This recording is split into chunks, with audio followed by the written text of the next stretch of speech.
Are we done on this? Libya, go ahead. UN Security Council members say that they're ready to supply Libya's UN-recognized government with weapons to fight ISIL. The fact that Libya is still split, not all factions have endorsed this UN-backed government. Does the US think that that should not be a factor in the decision to send weapons? But we think what should not be a factor? The fact that there is the lack of unity in Libya. Do you think that should not prevent the international community from sending weapons to Libya?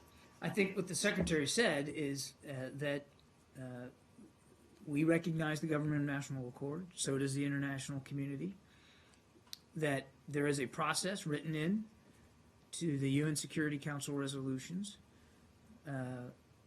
which allow for the GNA, Government of National Accord, to request a waiver to the embargo for certain types of assistance. And as the Secretary said, and as your own foreign minister said, that we want to respect that process, but it has to be done through that process, which means it has to be done through the UN, and that for our part, the United States would look favorably on those requests, obviously considering them carefully and weighing them carefully, making sure that they are aligned with the actual counterterrorism mission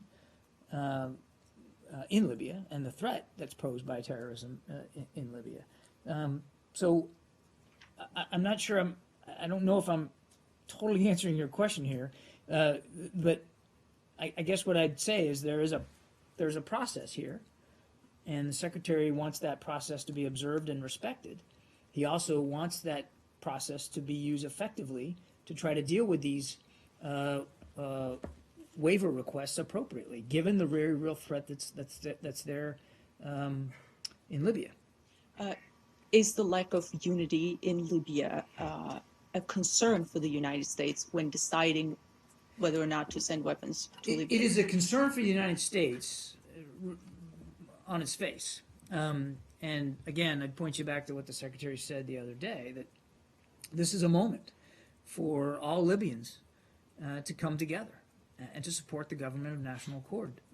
That is the legitimate government, and that is the government that we believe deserves the support of the international community. And we'd like to see all Libyans, wherever they are, throughout the country, to come together to support that government. So the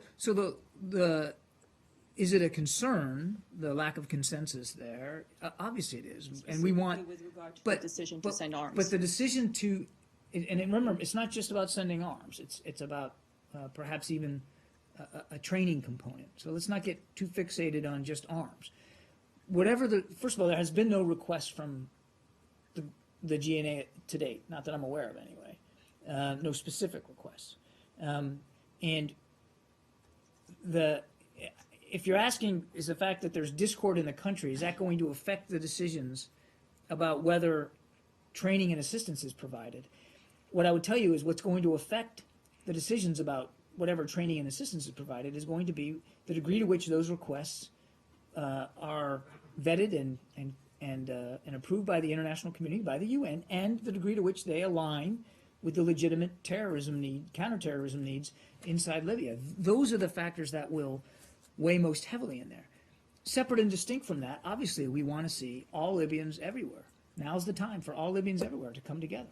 And more generally, what is the U.S. assessment of the situation in Libya, politically and security-wise? Well, clearly there's still a security threat inside Libya. I mean, we just talked about that. I mean, we wouldn't be talking about the potential request for exceptions to an embargo if we didn't recognize that there is a growing terrorism threat inside Libya and a security situation that requires attention. And politically, we understand that the Government of National Accord has a lot of work to do. We're gratified that they're there. As the Secretary said, for the United States perspective, we're pledged to continue to support their efforts. We look forward to working with Prime Minister al-Sarraj. The Prime Minister himself knows very well the challenges that he's facing inside Libya. So if you're asking if everything is completely stable in every sector of society in Libya? Of course it's not. And the GNA just got there, and they know they've got a lot of work to do. But they do have the international community solidly behind them, as represented by the multilateral meeting that was held in Vienna just 2 days ago. Yeah.